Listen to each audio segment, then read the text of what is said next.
Hi, this is Daniel from the Ultimate Guitar Academy, and today I'm going to show you a series of licks that are specifically designed to help you memorize the scale pattern for E minor pentatonic shape 1 in open position. These licks are pretty common and standard, but I found that over the years they've helped students memorize the scale shape. So learning the lick actually helps teach you the scale. And then from there, the next step is you can start to learn how to use that scale to make your own music. These licks will all revolve around the E minor pentatonic scale. Here we're going to play it in open position. And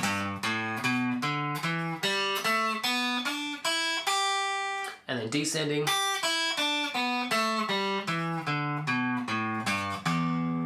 It's not a big deal what fingers you use for the scale or for the licks. What I would recommend as a guide is the ring and the middle should play frets 2 and 3.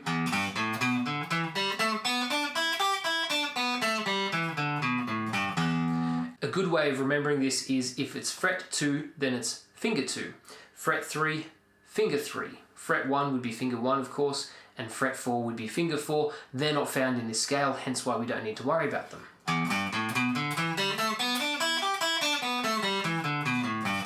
Not a black and white rule, just a guide, okay? Just a guide. So if you find that the way you play it is a bit different, that's cool, not a big deal. I would try and stick to those fingers as much as you possibly can though. Remember, these licks are all designed to help us learn the E minor pentatonic scale here in open position. So they're not really about cool guitar playing, they're more about what they teach us, what we walk away knowing from the lick. So as we go through the licks, you should relate, how they're moving and the notes we're playing, relate that to the scale that they're from, which is our E minor pentatonic. So if we have a lick that runs down the scale, then awesome, that teaches us a part of the scale. So as you play it, try and keep in mind the whole scale and the fact that we're playing a small portion of it, and think about other variations we can create based on these licks. And that's one of the reasons we learn licks, is we learn exactly what it says, playing it identically, and then we modify, improvise, change, have fun with it basically. Do what we want to do with it. That's what you should do with these licks. So walk away learning the scale out of it, walk away learning the lick itself exactly as it's played and notated, and then walk away being able to modify that at the drop of a hat, just from instantly thinking about it. Bam, you've got yourself a new lick. And that's what improvising really is all about. You take what you've learnt and what you know, and then you modify and change things, because really us guitarists, we just copy each other. That's what we do.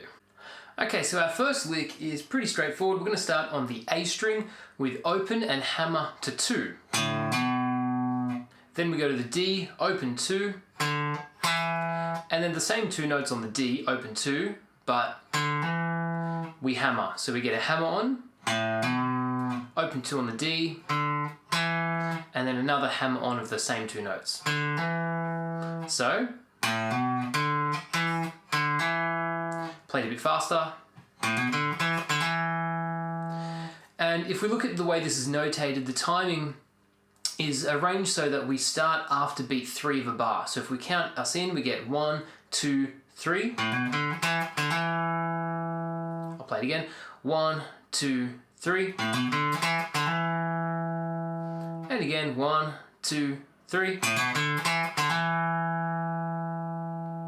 Pretty straightforward. Make sure we pick the A string for the first hammer on. The D we pick twice. And then a third time for the last hammer on. Be really pedantic about how you play that. Make sure you hammer where we're supposed to and pick where we're supposed to. We don't want to get that mixed up. We want to get it exactly as it says. I'll play it again with the timing. 1, 2, 3. That lick is really handy. It finishes on the E note, 2 on the D string. So you can play that over a whole bunch of chords and progressions, but it'll fit really well over a standard E minor. So if we're playing an E minor pentatonic scale over the E minor chord, we should get something like this.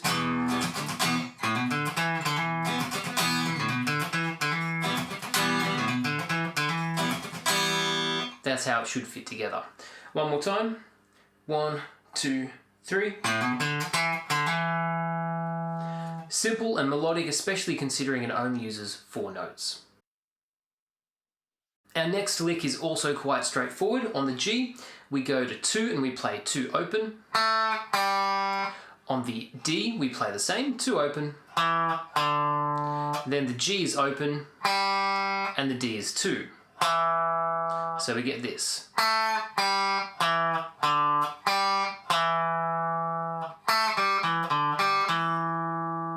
You can see I only really need to use one finger for my left hand because we're not holding many notes, we're only holding 2 separate notes. In fact, the whole lick only has 4 notes. And that's all it is. In terms of the timing for that lick, it just starts on beat 1. So 1, 2, 3, 4.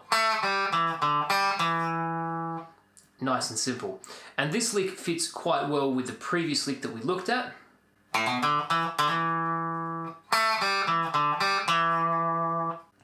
I'll play it a bit faster with a bit more groove. So 1, 2, 3, 4.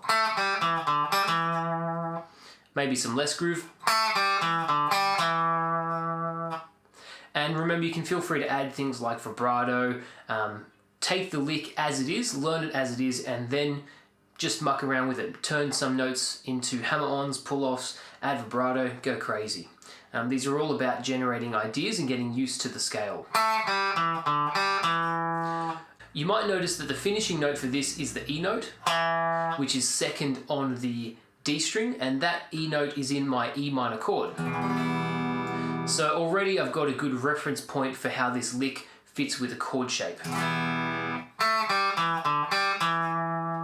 The starting note, however, not in my E minor chord, but it is in my E minor pentatonic scale. And we don't always want to start on a note that's in the chord. We like to, mix things up, otherwise you start to sound repetitive and boring. Our next lick sticks to the lower end of our E minor pentatonic scale. So on the D string, I start with 2 open. A string, same thing, but I pull off. 3 on the low E.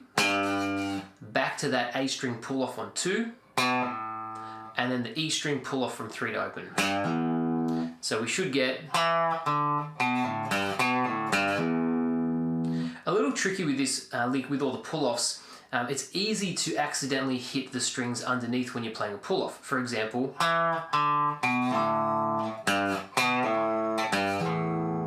and you're playing the strings underneath open. So we want to make sure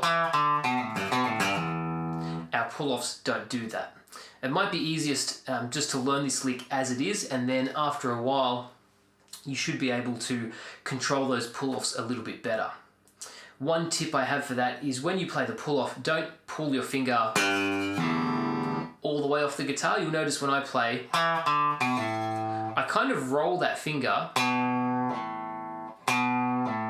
to the string underneath, and I'm not holding the string underneath, I'm just touching the string underneath.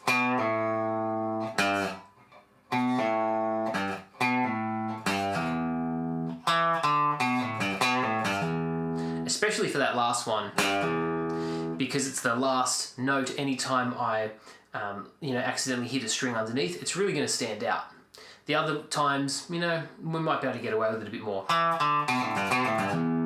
So that time I had a bit of open string noise and it wasn't super obvious. So the last one's probably the most important one to focus on getting correct. What I like about this lick is it's pretty straightforward. It can get a little complicated if you haven't played pull-offs a whole lot before, but it focuses really heavily on the end portion of that E minor pentatonic scale. Starts on the E note, which is in my E chord, E minor chord. Also finishes on an E note. And I like that it kind of is teaching us, hey, there's a 3rd fret there for the low E string. That's one reason why I use this lick. It's teaching us the notes of the lower portion. We're in 2nd fret and then we hit a 3rd fret at the end for that low E string. So a handy lick for learning the lower part of our E minor pentatonic scale. And you should notice it really fits that E minor chord shape. Starts on an E, ends on an E. This lick starts on beat 1 of the bar, so if I was to count in, we'd get 1, 2, 3, 4. And the way it's notated is to end with a rest, so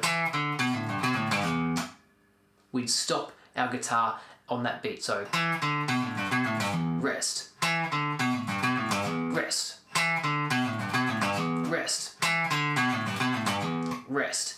And if you're playing this with a real shred, metal rock kind of vibe, then you basically can just play it fast and it will work really well. If you're playing it in a slightly more melodic groove way, so I'm thinking blues and funk, then it's got some nice groove in it.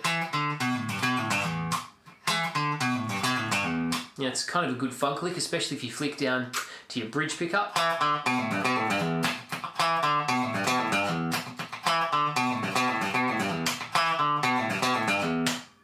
So you can muck around with that and have some fun with it. Our next lick takes us to the top part of our E minor pentatonic scale. So if I'm thinking of my scale,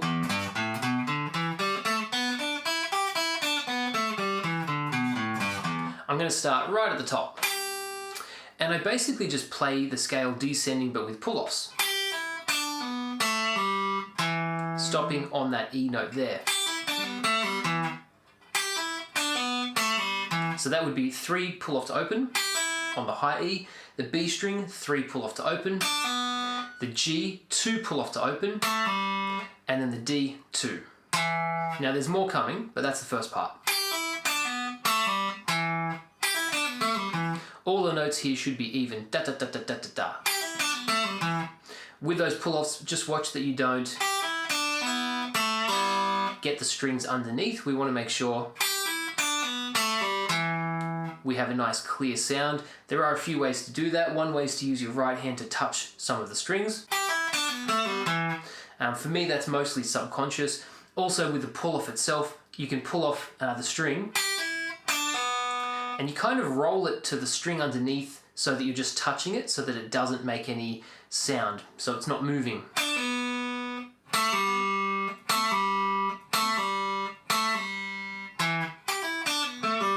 Not always easy when you've got to play fast, but the benefit of that is that by playing fast, any mistakes will be, mostly really subtle. They'll be over quick before you're on to the next note, so they won't stand out heaps. So we get 3 pull-offs, finishing on that E note. That's another E note. Then we go back up the scale by hammering on the G from open to 2. The B is open. Then we descend the scale, so the G now will be 2 and pull off to open. And then we finish on the D with 2 and we pull off to open and hammer back again. Back onto 2, that is. So we should have pull off, pull off, pull off, just a 2. Now going ascending, hammer, descending, we get pull off, and we keep descending and then ascend, so pull off, hammer on.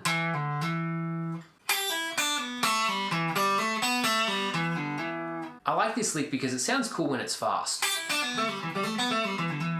Works really well for some country type music. It's got some twang to it, especially with this guitar. And it's good because it just descends down the E minor pentatonic scale.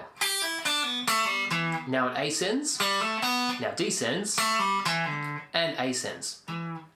So it kind of just flows up and down the scale. It doesn't skip any notes. It always goes from one note to the next note of the scale. It never skips a note. Never skips any notes. I like that. It's a good example of how you can simply run up and down scales, and still sound half decent. It's surprisingly melodic for a lick that is just straight through. The timing is just all even notes. They're all semiquavers except for the last note because it's the final. But we want to make sure the timing is da da da da da da da da da da da da da da. So the timing should have all the notes nice and even. If I remove the pitch of the note, it should give us this kind of effect.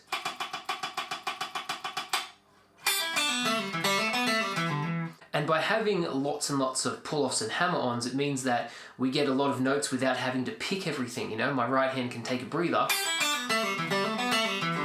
and just basically pick each string once. We never pick the string more than once before we change. We pick the string and let it just be hammer-ons and pull-offs, then change to the next.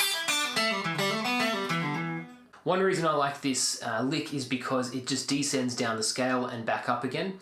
So it's nice and instructional in its nature. You know, whenever a student learns a lick like this, they end up walking away knowing the scale better because this lick uses the scale. It utilizes a whole bunch of notes and shapes within that scale. So that's what we're after for it's the whole point of these licks. And our next lick is a little different from the others. On the G, we start with 2 and we bend it just slightly.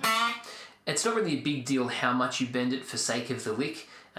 It might be something like half a tone, which is 1 fret in terms of pitch. It might be a quarter of a tone, which is very slight. It's really not that big a deal. Basically, just bend that string. You can bend it vertically upwards or downwards. It doesn't matter. In fact, the direction doesn't make a difference, despite what many people think. It's not the direction that makes the difference in your sound. It's the way you're bending when you bend in a different direction. So it's not the direction itself. It's you. It's the person doing the bending. So don't worry too much about the direction. Worry more about how you're bending. So when you bend up, is it the same as when you bend down, or do you do it different? That's what you should probably be looking at. For sake of this lick, I might bend that string up, vertically upwards that is. It's just a small, stubby kind of bend. Then we go to open G. And then on the D, it's 2, we pull off to open. And then we play to open. What's interesting about this is it doesn't finish on an E, it finishes on a D. That's real handy if you're playing over something other than E minor. So if you're playing over a G chord,